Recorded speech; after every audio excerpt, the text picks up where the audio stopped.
F-I-R-E. It's about the toys. If you are a new subscriber, text new subscriber in the comment section below, and I will give you a shout out during the next main episode. Thank you. Now on to the show. Hello and welcome to another episode of English Ed Reviews Everything. I'm your host and everyone's favorite flatmate, Lucky English Ed. And today is Show and Tell Thursdays, Season 2. Yeah, that's right. We're back doing the second season of Show and Tell Thursdays.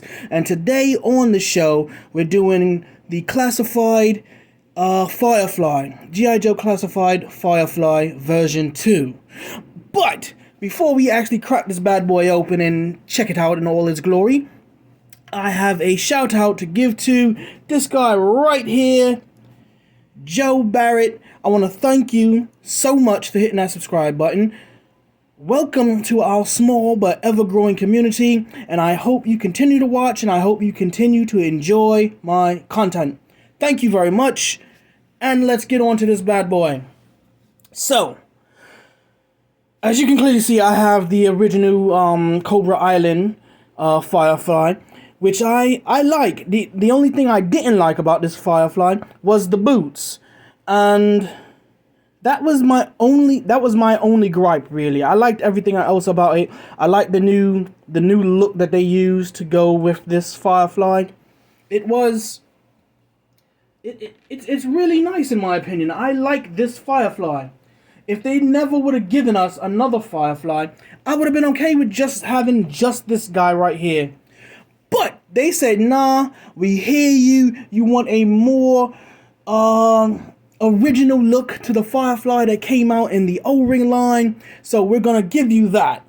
So here we are today. Let's take a look at the packaging.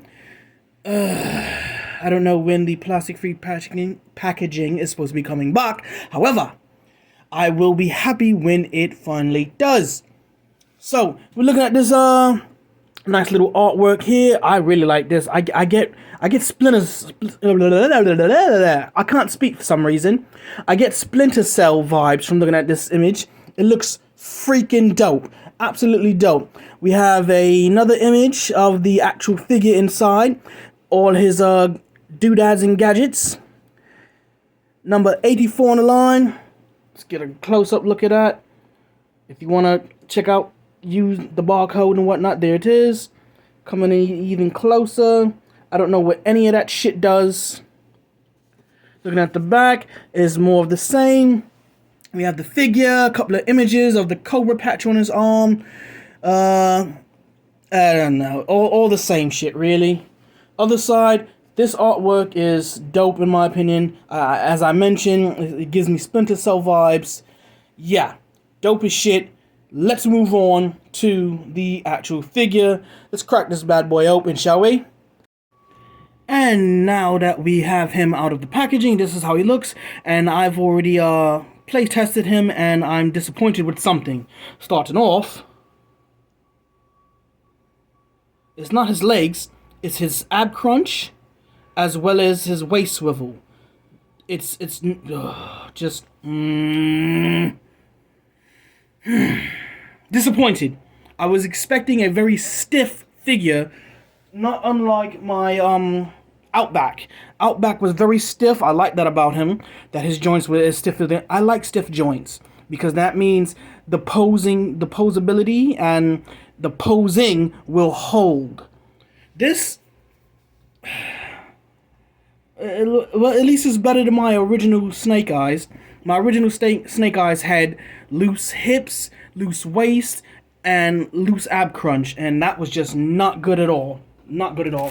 So, we got this bad boy open. Let's tear into it, see what we got.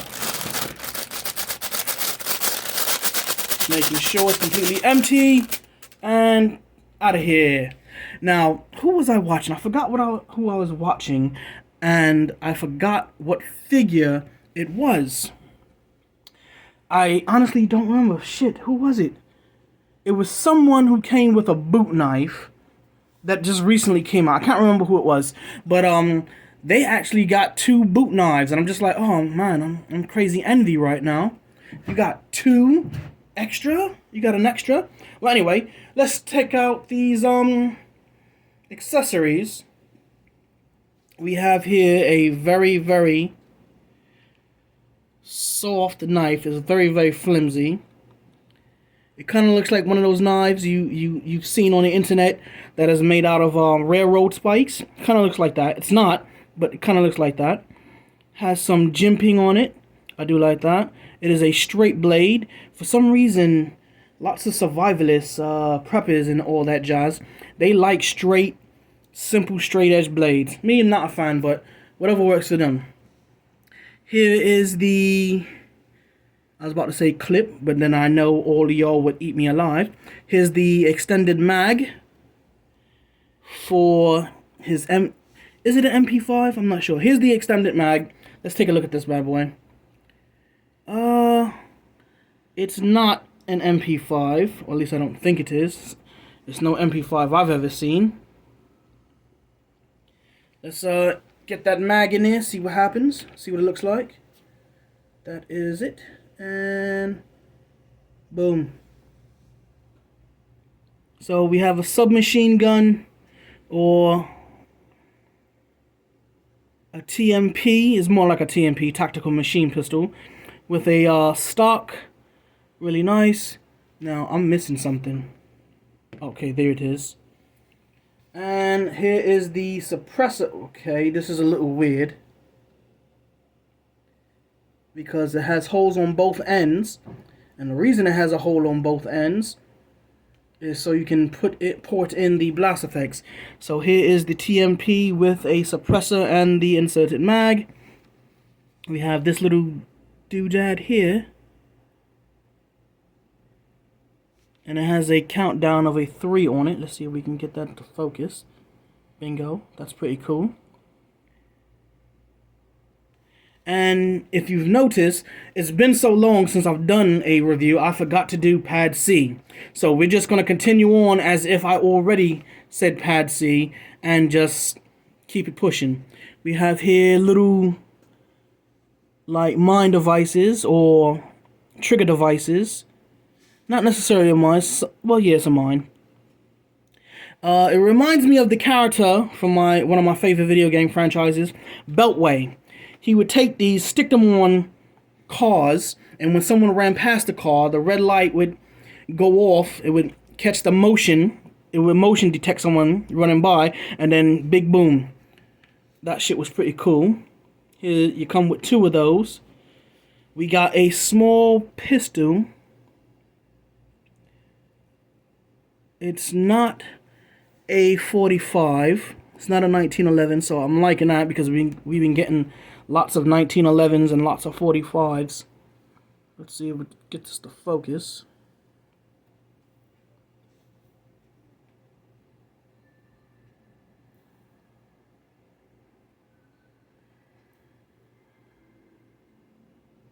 Can't get it to focus for some reason. Don't know why. That same suppressor can be added onto this if I can get it in there.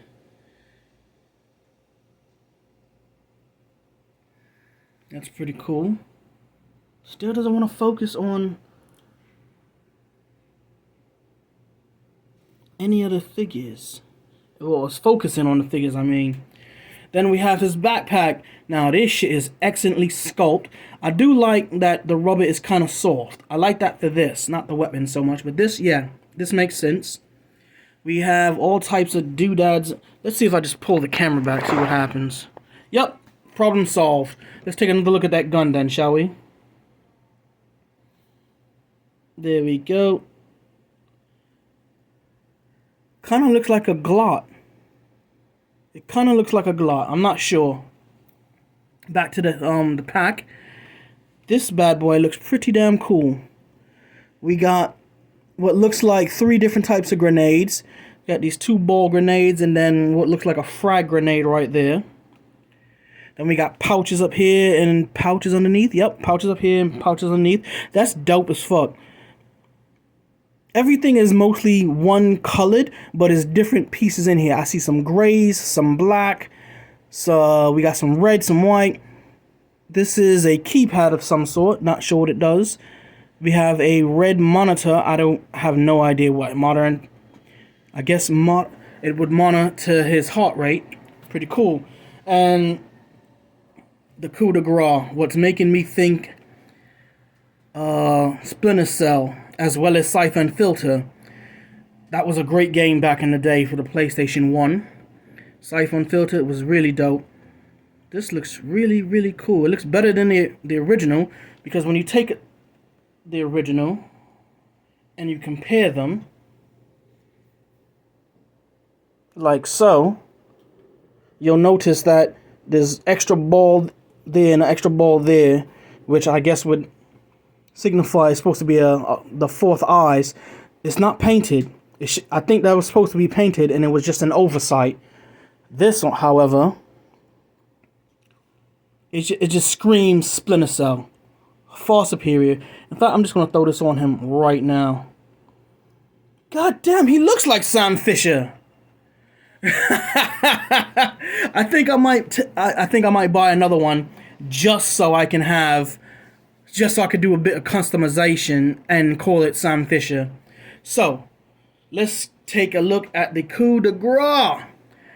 The four-wheel little mine car explosive device. This bad boy is a bad boy indeed. It is a remote controlled. I imagine this is what controls it. Either this is what controls it, one of those old-fashioned RC control cars. You remember those from the 80s and 90s. And all four wheels do roll.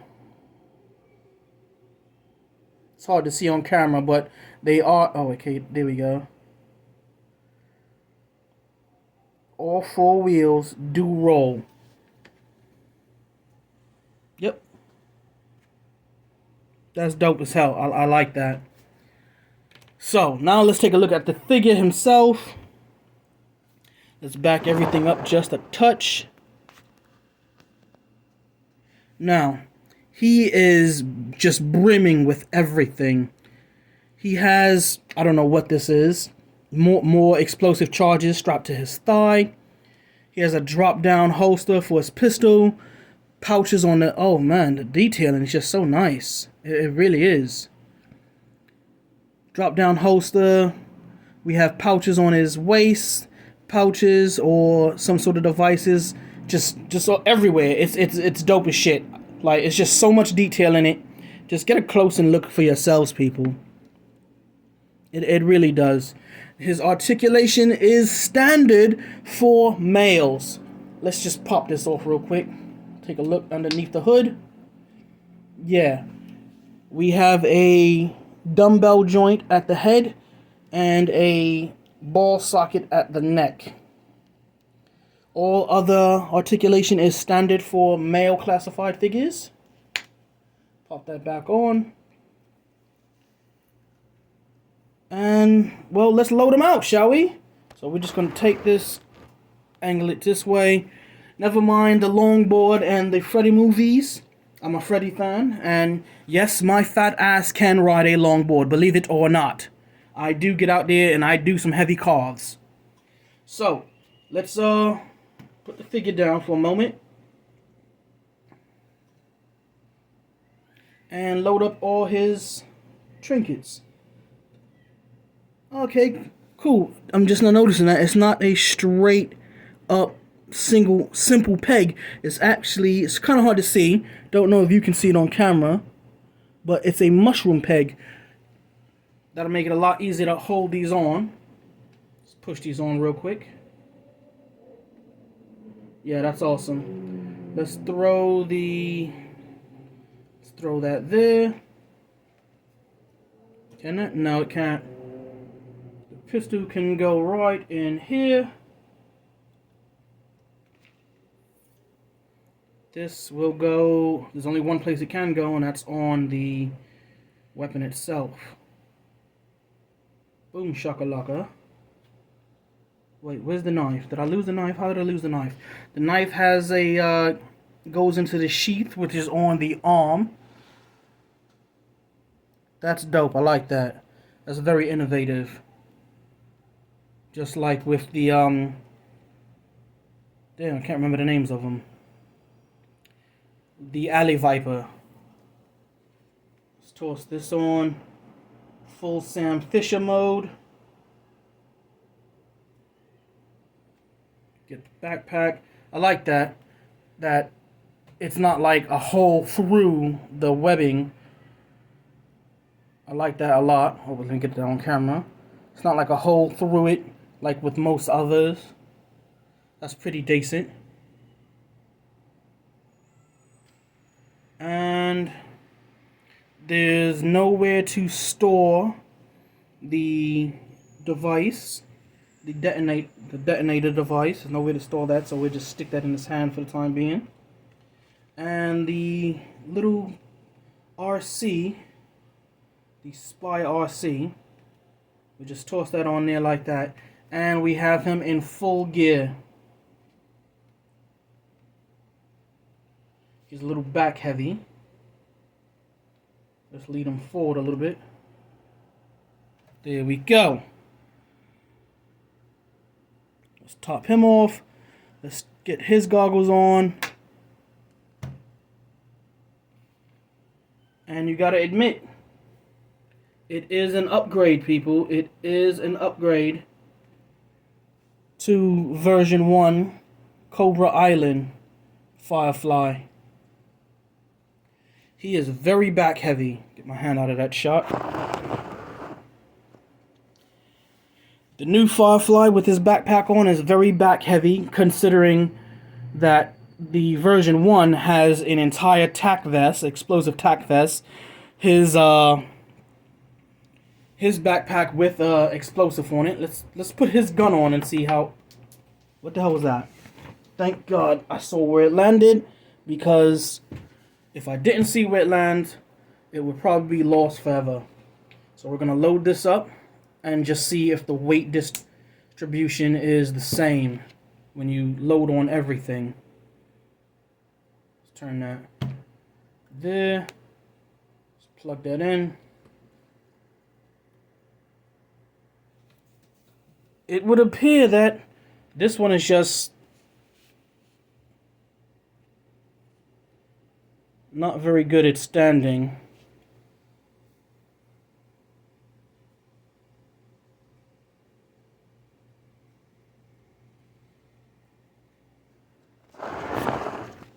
There we have it, folks.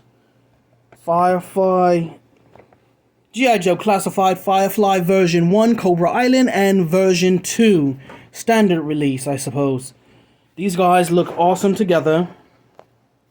He's gonna fit right into my collection without any issues whatsoever. And what I'm really happy about, yeah, he's really back heavy. Most people don't use stands with their figures. I don't use stands only because I don't have enough to go around. That's the only reason why I don't use stands. If I had more stands, I would most certainly stand them on their stands. I hope at some point Hasbro releases those retro card back stands that come with the retro ones. I hope they release that in some sort of just stand pack, or in the future I hope they release like a weapons pack like they did with the O-ring line. That would be fucking awesome, man. But yeah, they look great together. Their faces look great. Let's do a quick close up real quick. I am going to move the entire camera, so get ready for that. Let's put them closer together.